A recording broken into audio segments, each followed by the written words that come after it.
All right. Welcome, folks. This is 27 Degrees, our angle on Google Workspace.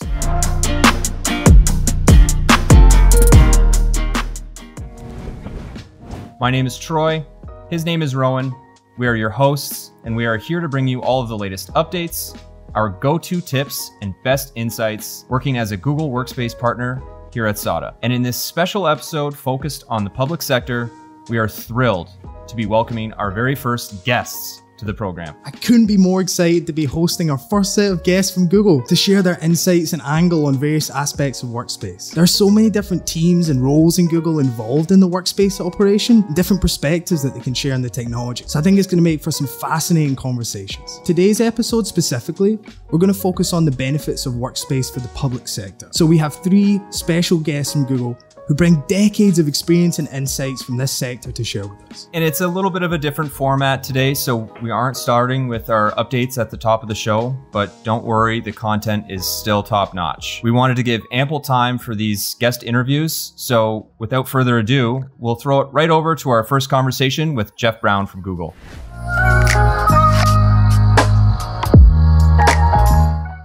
Our first guest on the show is setting a high bar. He brings with him nearly 10 years of experience working at Google as a Google Workspace and G Suite manager, and over 14 years working with some of the largest state and local governments in the global public sector. After hearing him speak so passionately on Google's angle on the public sector, my co-host told me we had to get him to come on the show. He's a longtime friend of SADA and a former guest of our Big Brother podcast, Cloud and Clear, and he's back to do his yearly appearance on a content piece for us, and we're delighted to welcome Jeff Brown to 27 Degrees. How are you, sir? That is a great intro. Thank you. I'm doing fantastic. So first and foremost, just thanks for having me. Seriously, thanks for having me, guys. Like I said, we're delighted to have you on the show. We're really excited to kick off our guest appearances with you. And Jeff, I was listening to that Cloud and Clear podcast last night, just in doing a little bit of preparation for our chat today. And I found your start in technology kind of fascinating. Do you mind just sort of educating our listeners and our viewers on your background a little bit? Sure, I'll make it somewhat quick. It's interesting because the answer to this is, how did I get into technology? It's because I knew nothing about technology. Watching commercials come through, like what is IT? What are all these databases? What is it that's out there? So I had a conversation with a friend of mine. He's like, look, you're doing this type of sales and medical, you can learn all of this. And so my key point here is through networking, through people that you talk to, how you build these relationships, and people can trust you and know that you're going to be best for their customers. And I am patting myself on the back, I guess. So this individual, actually, I'm in Denver today because of him. So he's like, get over here, come visit. If you like it, we're going to teach you about IT. We'll teach you about things like mainframes, and you can learn it and just take that care of the customer first type of attitude. And seriously, guys, that's how I got into technology. Didn't know a single thing. Had a trusted person that, I worked with closely. And that is how I got into IT now 20 years ago. So Jeff, now that we've heard a bit more about your story, I wanted to dive a bit deeper into your work today. As you engage with public sector organizations and explore the possibilities of Google Cloud with them, what are some of the opportunities that you see for organizations to improve their level of service? It's a really good question. I think what I heard from that is, first, what I do today for Google is really on the global public sector. So focusing on Workspace, you guys might have heard of Google Apps, right? Then it was G Suite, and just recently it's now Workspace. And we have a competitor, people know it as Microsoft Office 365.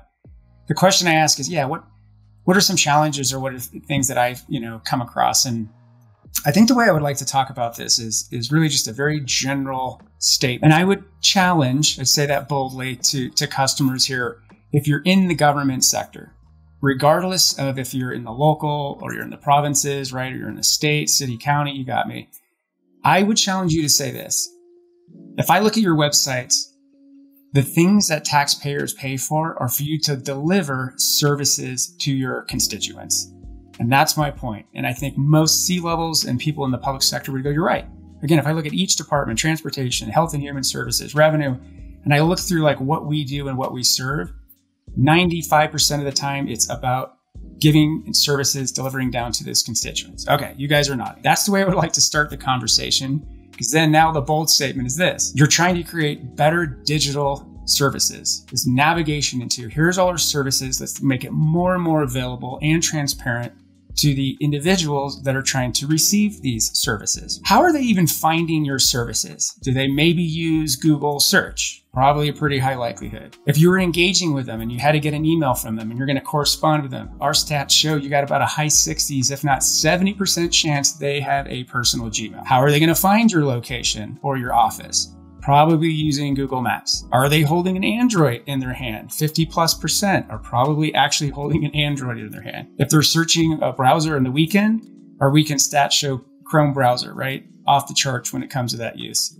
And then maybe last but not least is, YouTube and putting all that content and your tips and your libraries that you provide are usually captured on your websites and YouTube. That was 5 or 6 things that people are using today, the people they're trying to serve, about how they access, find, search, and correspond with these government agencies. That is my challenge today, guys, is trying to talk to government officials and agencies about leveraging our platform that their constituents already use to bridge those together. We see it in education with students coming into the workforce after graduating. They're already using the tools. So it's meeting those users, those end users where they are already. And I love to hear it from your angle. That's really well said. We love telling stories, and I have a segment on the show around our customer stories, and I'd really love to hear some real world examples that you could share with us and our viewers that are happening that you're excited about in the public sector today. Yeah, thank you. Another good one to tie that last one off, which is interesting, is just look at your public facing website. Tell me how many careers you have open today.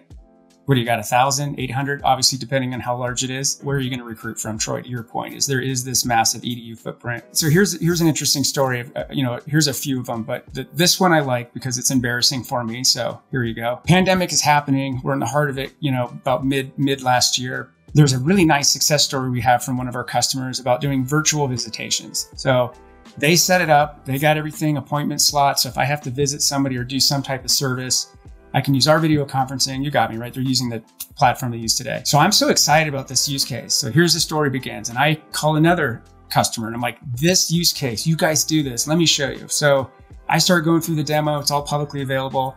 And I start telling them, look, you do what they do. I start to click through and she pauses me. She goes, stop for a second. Jeff, we're good. We literally do exactly what you're showing. You don't have to go any further. I'm like, what? She's like, yeah, we use this technology and this technology from you. And we set this whole thing up, like a month and a half ago and we love it. It works, but we're good. And so I was embarrassed, right? Because I'm like, oh, I'm about to go teach this customer this amazing thing that they can do. And they're like, yeah, we already do it. So the second part of this story is, hey, agency, have you talked about this same thing you do to other agencies? Meaning you do this thing in corrections. Have you talked to transportation? Have you talked to unemployment agencies? And lo and behold, the finish of this story is months later, not like 3 months, like maybe 2 months later, this same state now offers this same type of backbone for unemployment. So now I can log in, set up a virtual appointment, talk to somebody at the state, upload my resume. They can help me find jobs. They can help me tailor my resume. The exact same, but a completely different use case. The punchline, so to speak, on this, why I love it so much, and no offense to SADA, is that Google had absolutely nothing to do with it. Our partners had absolutely nothing to do with it. It was all homegrown, built by them. And the cherry on top, if you talk to these individuals, they are not IT. They're not technical. They're not programmers. They simply use the solution, created these sites, created the appointment slots, and put all this together. So that is like one of my best stories, that this organic growth that these customers have had from a platform, truly, guys, that really is easy to adopt and leverage. I love that. I love that. That's one of the magical things that we see time and time again when organizations start to adopt some of the workspace tools. You get one process or team that really transform the way that they do things, and then they get to multiply that same technology or functionality across multiple departments or use cases in different ways. Really exciting stuff. Yeah, dare we say IT can be fun, right? Dare we say IT can be fun? Everybody, yeah, of course it is. I love that that's another theme though that very much ties into the Workspace story, which is empowering the end user or anyone to be able to use the technology to advance their processes, and it not being tied up in a small group of administrators, the technology being federated amongst everyone. Empowering anyone to leverage their platform. Is that I think you're onto something. That could be, we'll talk to some marketing folks. Is that trademark yet? Or I think we just coined it. That's one of the big challenges that we find when we're talking to customers about evaluating Workspace. You know, we always get asked, you know, what's the first benefit that we're going to be able to see and tangibly report on? And that's a hard thing to pin down. You know, what's your answer to that sort of question, Jeff? I mean, listen, you just asked me this. Customer says, Jeff, listen, we're going to move forward. What are some, enhancement advantages? What are some wins that we're gonna get out of this? And I'm gonna pause for a minute because you're maybe gonna laugh at my answer, but yes, this is after we do the TCO. You're gonna save X amount. Fantastic. Yes, we're gonna consolidate a lot of the different agencies you've had and put them on one platform. You know, we're going to do better video conferencing, right? Or collaboration and all that, right? They get all that. And I think your question then goes, yeah, that's great. But then they're going to come to you and they go, but what else? And so here's my answer. And I've done this before, is I will look at them directly in the eye. I'll say, Troy, that's a great question. Here's my answer. I have absolutely no idea. But I will say this, in 6 months, I'm going to ask you, Troy, and you're going to tell me a whole handful of things, because today we don't know. And unfortunately, neither do you, because that's how the technology works. You will, and your teams will go fix something, solve something, change something, put a better process in place. You just don't know it today, but you will in 6 months. Jeff, I just want to say thanks again for coming onto the show and sharing your angle on things with us. You know, this is something that we hope we can continue to do and bring, you know, yourself back to the show to further this conversation. And we just really appreciate you taking the time to chat with us and our viewers today. Guys, I've loved it. Yes, please to have me back. More stories coming. I really appreciate it. It's fantastic hearing how passionate Jeff is on the incredible transformation that Workspace can bring to organizations in the public sector. Some truly fascinating insights there into some of the ways that these organizations have really drastically changed their level of service using the tools in the platform.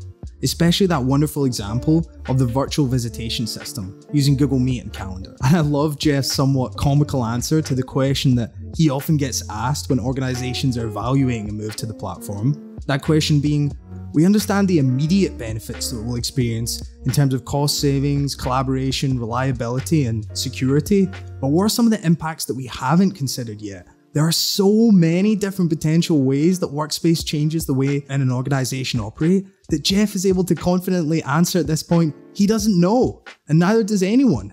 It's only over time that you'll get to see what amazing possibilities are unlocked by your people with Workspace. The whole conversation was eye-opening for me, but really I think the point that I centered in on is a continuation of what you're saying there, Rowan. I think it's hearing Jeff talk about the way non-IT team members can take the tools within Google Workspace and just build solutions on their own to solve problems, and then go and inspire other agencies or teams within their organization to transform the way they're working as well.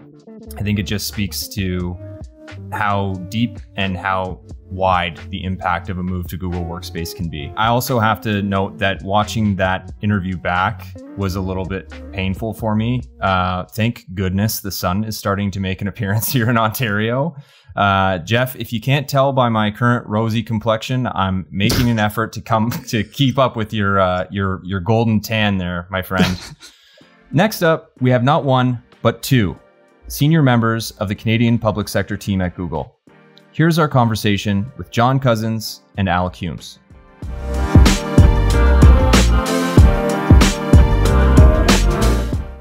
Our next guests are two of the pillars relied upon by Google in its effort to serve the public sector in my home country of Canada. Alec is the public sector partnerships lead for Google Cloud Canada, largely focused on partnerships. John is the managing director, Public Sector Canada, and combined with his previous experience leading at Salesforce, Dell, Microsoft, Oracle, IBM, and more, has been involved in the space for over 20 years.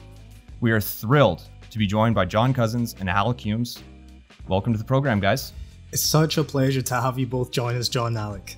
I'm actually a new Canadian and I'm still figuring out how a lot of things work over here, so I wonder if you could give us a bit of a high-level overview of the public sector landscape in Canada and maybe some of the needs and challenges, particularly today, that these organizations face. Yeah, so it's a wonderful business unit that we've stood up in Canada in the last year and a half. And what we've done is we've built a team out to cover the federal, provincial, municipal governments, as well as healthcare and education as well. So it's really exciting times. What I found is that there's a real thirst to talk to Google, that they want customers and CIOs and business leaders in government have a desire for some alternatives and to see the brand that Google's recognized for from an innovation standpoint come to market and help them innovate and bring some of that culture with us. So that's the exciting part for me. And we've gone from 0 to 60 in a very short period of time, and we have a stellar team behind it. Specifically on the IT front, what we've seen is that work isn't really a place anymore. And so it's really redefined the role of IT in that. And with the public sector, which has large workforces and also a large population that they're serving, there's become ever more the need to engage and connect. Yeah, I'm glad you touched on that, Alec. I mean, I've lived in Canada my whole life. I know Rowan's a new Canadian and learning the landscape, but I don't know any Canadians that have experienced 12 months like the months that we've just gone through the last year here. What are some of the areas or of challenge that you're seeing as a result of the pandemic in the public sector? Well, what we've seen is a forced transformation, a forced rapid acceleration of transforming to enabling and acquiring and using digital tools. So government's been never at the front of the curve of adoption, but the pandemic has had a benefit of really accelerating some of its use. So a year ago, we were approved as a platform for Google Meet to be used by the federal government during the pandemic. We had our GSI partners that were sharing their Google Meet platform. So we truly saw a number of these situations. We saw hospitals using Google Meet to connect patients that were unable to see their loved ones outside of that hospital to give them that virtual care aspect that they were missing. So we've seen a lot of rapid transformation and high impact just in a very short period of time. Further to that, we've really noticed just how important the human connection piece is, especially without the face-to-face or in-person interactions. Public sector is at the forefront of that, as there's a lot of scrutiny and a lot of back and forth of how it's being handled. Another really notable example is on the education side, because suddenly we've been forced into remote teaching and that's become a need. Workspace for education, the Google solution, has a great adoption across Canada already, but we've seen that even have more of an uptick. It's been pretty empowering to be able to help in that regard. We absolutely love Workspace for education at SADA. I think it's a fantastic solution for educational institutions, especially in this remote learning type of environment, which Google actually built these tools based for you to be able to work from anywhere on any device at any time from the start, but they're even more relevant and valuable in today's remote learning world. Our next episode is going to be solely focused on the benefits and the solutions that Google for Education can bring. I'm actually interested to hear more specifically about the transition to remote working and learning and how that's impacted the public sector in terms of security and compliance. So with everyone from working from home on their own network and device, it's a very different security landscape to adapt to. So I'd love to hear about the impact of that new way of working on security. Yeah, we've seen that as a challenge in multiple jurisdictions where they had relied on anything remote, relied on VPNs. So they didn't necessarily have the security or the network infrastructure to meet the needs of people that were suddenly trying to work from home. So I know the federal government is still going through an exercise to modernize that, where they were really constrained, which is why I highlighted earlier how people were using different platforms for partners and everything to kind of circumvent that. So once again, it's shone the light of gaps in the system. What's great with Google Workspace is that it's a cloud-native service. So it doesn't require any on-premise applications or installations to be applied. And we have a zero trust policy that applies across all of our products. A couple of data points. We block over 100 million phishing emails in Gmail every single day, and over 300 billion malware attachments are scanned for malware every week. This is just out of the box. Great points. I think starting with a cloud product has a ton of advantages, and we know that obviously Google Workspace gets pinned or compared to Microsoft Office 365. How is Google Canada sort of addressing that comparison? What does that comparison look like from your perspective for public sector? Would love to hear more on that. Well, what I've seen is there's already adoption. We're talking generational shifts, so we're seeing huge knowledge and interest from millennials and Gen Z who were born and raised on Google Classroom and submitting their homework with Google Docs, signing up for their hockey practice or their soccer practice on this. So we already see an adoption is already there. So there's not an adoption problem. They're digital natives. There's this ready-made market for us where people understand it because it represents some of those digital skills that people already have natively when they've been managing their home life, and now they're available to them in the enterprise for work. So that was a big surprise to me and very refreshing that I think there's a low adoption, a low adoption barrier, high demand to see it being used more often, and simplicity. The simplicity of that search bar that Google has brought that simplicity of use and human interaction and that graphical user interface to make it simple to do. Workspace gives you the opportunity to communicate, collaborate, and create all in one place. I know a lot of platforms say that, and O365 says it, but it's amazing when you read how much shadow IT is actually existing or how folks are going about it and whether they're connecting to Zoom, Dropbox, and other tools. I absolutely love, especially with the growth of the team, seeing that epiphany of a new hire when they see the power of collaboration in a document.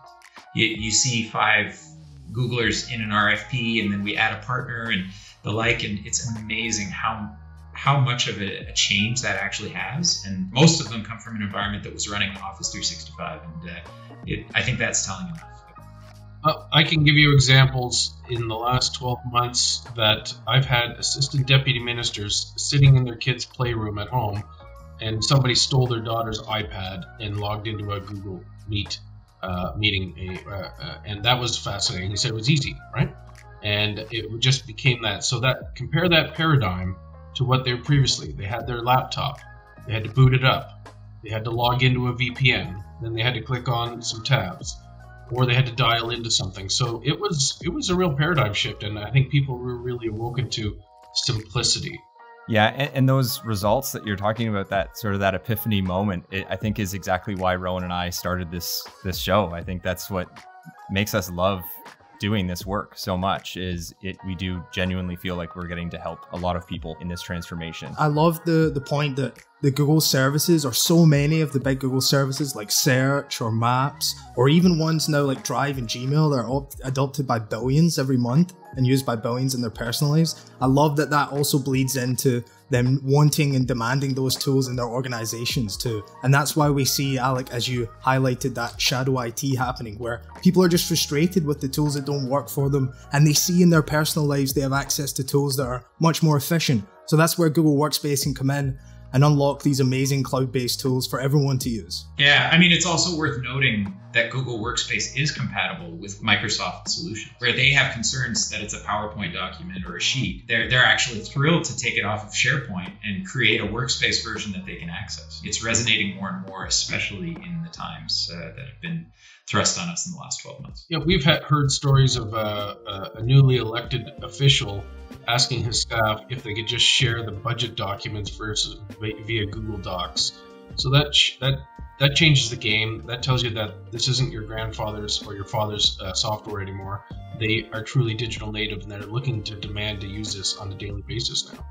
I love that line. I actually said that exact line to Rowan when he was demonstrating the old way of doing things, as we talk about it on the program here. Thanks, John and Alec, for joining us. Really appreciate you coming on the show and continuing to work with SADA in this great partnership that we've developed here in Canada. We really appreciate your time, and we can't wait to keep spreading the Google Workspace word with you.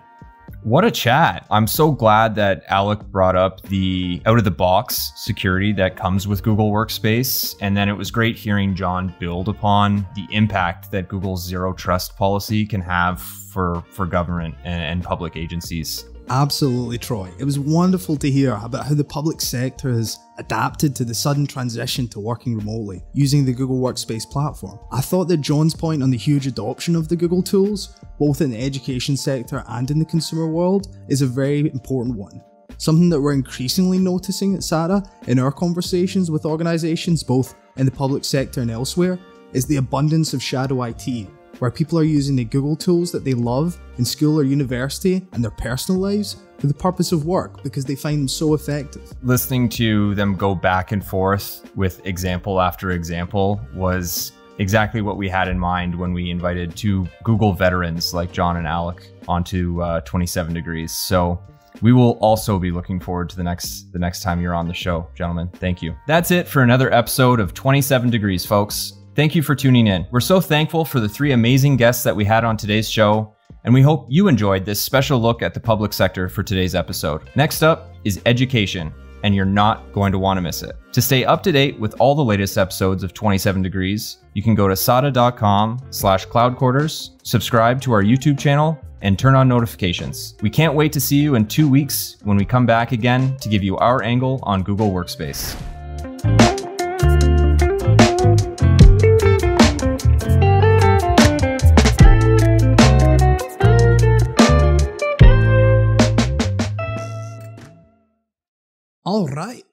All right. I'm just gonna take my a quick. All of the bloopers at the end of this episode are just going to be you complaining about your tomato face. Oh my god! I want Kenneth to superimpose a tomato on your face. What are you laughing at? Just still laughing at the golden tan line. I'm gonna go from the top. Okay. Ready? Oh yeah. And I love Jeff's somewhat Yeah, for me, it was hearing Jeff talk about the way. One more time. Me. Poor Kenneth's gonna have the hardest time editing this. Was it too salesy, too honored? You tell me. I'll tell you what. You tell me. You were great. It was really well. Like I liked the flow. You were storytelling. I mean, you're obviously a pro at this.